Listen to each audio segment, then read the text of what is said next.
Welcome to my YouTube channel history through ages. पिछली class में हम लोगों ने पढ़ा था बैटल ऑफ पानीपत के बारे में और हम लोगों ने ये देखा था कि किस तरह से 12,000 सैनिक लेकर बाबर भारत आता है और भारत आने के बाद इब्राहिम लोदी की 1 लाख सेना को बुरी तरह से हराता है। 3-4 घंटे युद्ध के बाद इब्राहिम लोदी का कटा हुआ सर बाबर के सामने पेश कर दिया जाता है और इस तरह से 1526 में मुग़ल डायनेस्टी का फॉर्मेशन बाबर के द्वारा किया जाता है। आज के क्लास में हम लोग ये समझेंगे कि आखिर बाबर भारत आया क्यों, किन सर्कमस्टेंसेस में बाबर को भारत की तरफ देखना पड़ा, क्या मजबूरियां थी बाबर की कि वो काबुल, फरगना, समरकंद में रूल न करके भारत की ओर आया। ये सारी चीज़ें आज हम लोग क्लास में पढ़ेंगे। तो सबसे पहले हम सेंट्रल एशिया के कंडीशन में जानते हैं। सेंट्रल एशिया जब बाबर का समय था तो उसमें मंगोल साम्राज्य डिसइंटीग्रेट हो रहा था।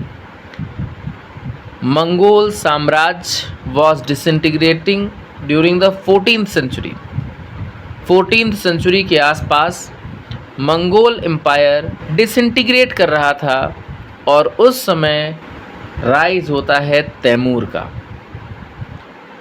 तैमूर ने यूनाइट किया ईरान को और तुरान को, यहाँ पर उसका कब्जा हो गया। अगर हम तैमूर के साम्राज्य की बात करें तो तैमूर का साम्राज्य स्टार्ट होता है लोअर वोल्गा रिवर से लेकर के इंडस रिवर तक।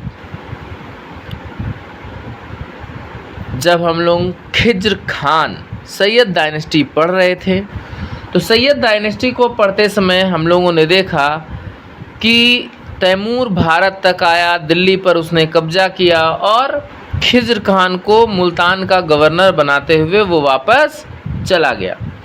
खिज्र खान ने अपने आप को कभी राजा घोषित नहीं किया, बल्कि तैमूर और तैमूर के बाद उसके शाहरुख के नाम पर ही रूल करता रहा। तो यहाँ से हमको पता चलता है कि तैमूर का जो साम्राज्य है वो लोअर वोल्गा से लेके इंडस रिवर तक है। इसमें टर्की इंक्लूडेड है, तुर्की है, ईरान है, ट्रांसऑक्सानिया है, अफ़गानिस्तान है और कुछ पार्ट है पंजाब की, क्योंकि इंडस रिवर जो है वो वहीं पर है। जम्मू कश्मीर रीजन, पंजाब, ये। तैमूर का डेथ हो जाता है। Taimur died in 1405। तैमूर की मृत्यु हो जाती है 1405 में और तैमूर की मृत्यु के बाद उसका ग्रैंड सन शाहरुख मिर्ज़ा गद्दी पर बैठता है। शाहरुख मिर्ज़ा एबल था और उसने साम्राज्य को बहुत अच्छे तरीके से संभाला। शाहरुख मिर्ज़ा के दौरान समरकंद और हेरात कल्चरल सेंटर बन गए वेस्ट एशिया के। तिमरिन्स के पावर, जो तैमूर से बिलोंग करते थे, उनकी पावर धीरे धीरे कम होने लग गई। धीरे धीरे कम होने का कारण क्या था कि तैमूरिद का ट्रेडिशन हुआ करता था कि जब कभी भी राजा मरेगा तो राजा के मृत्यु के बाद जो साम्राज्य होगा वो सभी पुत्रों में बराबर बराबर बांट दिया जाएगा। चूँकि साम्राज्य सभी पुत्रों में बराबर बराबर बांटना था तो इस कारण से जो साम्राज्य है वो छोटा होता चला गया और ये सभी आपस में भी लड़ते थे ताकि इनकी सुप्रीमेसी बनी रहे। इस कारण से तिमरिद एम्पायर धीरे धीरे ख़त्म हो गया। 1494 में 12 वर्ष की अल्पायु में बाबर फरगना, जो कि ट्रांसऑक्सानिया का एक छोटा सा हिस्सा है, वहाँ पर गद्दी पर बैठा फरगना में। अब हम समझते हैं कि बाबर फरगना का जो ट्रांसऑक्सेनिया का रीजन है वहाँ गद्दी पर बैठा, तो उस समय के हालात क्या थे? अगर हम उन समय के हालातों के बारे में बात करेंगे तो हमें पता चलेगा कि फरगना की गद्दी पर बैठने के बाद बाबर ने समरकंद पर 2 बार कब्जा करने की कोशिश की, लेकिन दोनों बार नाकाम रहा। कब्जा कर भी लिया तो हार का सामना करना पड़ा। काबुल आ गया। काबुल आया तो उसको उस तरफ उज़्बेक्स, सफ़ाइड्स, इन सब का आक्रमण बढ़ने लग गया। बाबर बार बार सोचता कि हम समरकंद पर कब्जा कर लेंगे, हेरात पर कब्जा कर लेंगे, लेकिन उज़्बेक चीफ शैबानी खान बाबर को हरा देता है और समरकंद पर कब्जा कर लेता है। समरकंद पर जब उज़्बेक्स का कब्जा हो जाता है तो उज़्बेक्स धीरे धीरे वहाँ के आसपास जितने भी तैमूरिड्स थे, तैमूर के वंशज थे या तैमूर से जुड़े हुए लोग थे, उन सब को हरा देता है। हराने के बाद बाबर मजबूर होकर के काबुल चला आता है। उसके पास कोई ऑप्शन नहीं था। लेकिन बाद में जब समरकंद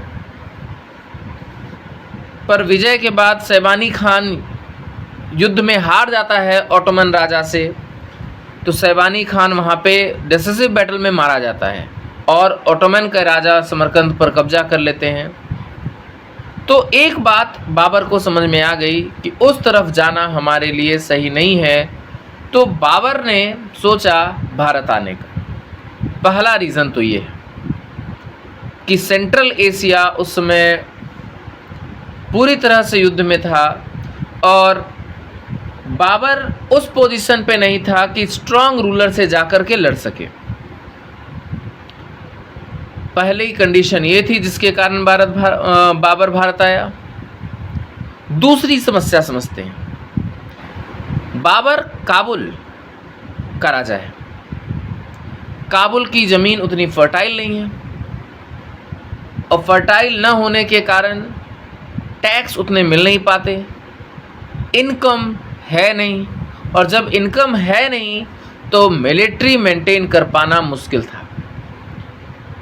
ऐसे भी इंस्टेंसेस देखने को मिलते हैं कि बाबर को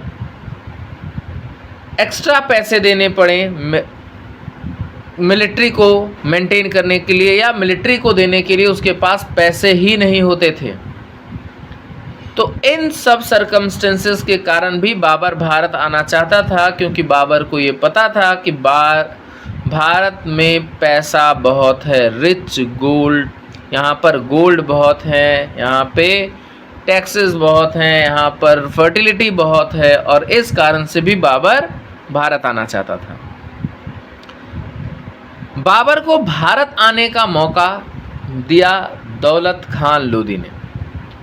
दौलत खान लोदी जो कि इंडिपेंडेंट रूलर था, उसने बाबर को इनवाइट किया। दौलत खान लोदी ने इनवाइट क्यों किया, अगर हम ये जानने की कोशिश करें तो हमें समझ में आता है कि इब्राहिम लोदी सेंट्रलाइजेशन टेंडेंसी को फॉलो कर रहा था। वो चाहता था कि सारी पावर मेरे हाथ में रहे, और अफ़गान नोबल्स इसी का अपोज कर रहे थे। अफ़गान नोबल्स के अकॉर्डिंग कि राजा के पास जो अथॉरिटी है वो है, लेकिन उसके अलावा कुछ अथॉरिटी अफ़गान नोबल्स के पास भी होनी चाहिए। लेकिन इब्राहिम लोदी किसी को भी ह्यूमिलिएट कर देता, नोबेलिटी को मरवा देता, और इस कारण से भी जो विद्रोह करते थे उनको वो मरवा देता था। इस कारण से भी समस्याएं थीं। तो इस कारण नोबेलिटी में थोड़ा विद्रोह का भावना उत्पन्न हुआ, और नोबेलिटी में विद्रोह के भावना के कारण दौलत खान लोदी ने बाबर को भारत आने का न्योता भेजा। दौलत खान लोदी ने अपने पुत्र को एज अ मैसेंजर भेजा था कि आप भारत आइए और भारत पर हमला कीजिए। दौलत खान लोदी को भी लगा कि ऐसा है। बाबरनामा में मेंशन किया गया कि राणा सांगा ने भी इनविटेशन भेजा था। लेकिन अगर हम राणा सांगा को पढ़ते हैं तो हमें एक चीज़ पता होना चाहिए कि राणा सांगा ने इब्राहिम लोदी को 2 बार युद्ध में हराया था। तो एटलीस्ट राणा सांगा तो इनविटेशन नहीं ही भेजेगा। लेकिन बाबरनामा में लिखा गया, बाबर ने खुद लिखा कि राणा सांगा और दौलत खान लोदी से उसे भारत आने का निमंत्रण मिला और वो भारत आया। उम्मीद है आपको ये समझ में आया होगा कि बाबर भारत क्यों आया। इनविटेशन मिलने के बाद बाबर भारत क्यों आया। बाबर खुद भारत आना चाहता था, क्योंकि सेंट्रल एशिया में उस समय के हालात सही नहीं थे। फैबुलस वेल्थ है भारत के पास, और भारत में फैबुलस वेल्थ के कारण वो भारत की ओर आकर्षित था। इस वजह से भी बाबर भारत आया। अब बाबर भारत आया तो भारत आने पर उसने अपनी जो स्ट्रांग होल्ड है उसको कैसे मजबूत की, ये जानेंगे हम नेक्स्ट क्लास के लिए। नेक्स्ट क्लास में अगर आपको वीडियो पसंद आई हो तो लाइक, शेयर और सब्सक्राइब ज़रूर करें।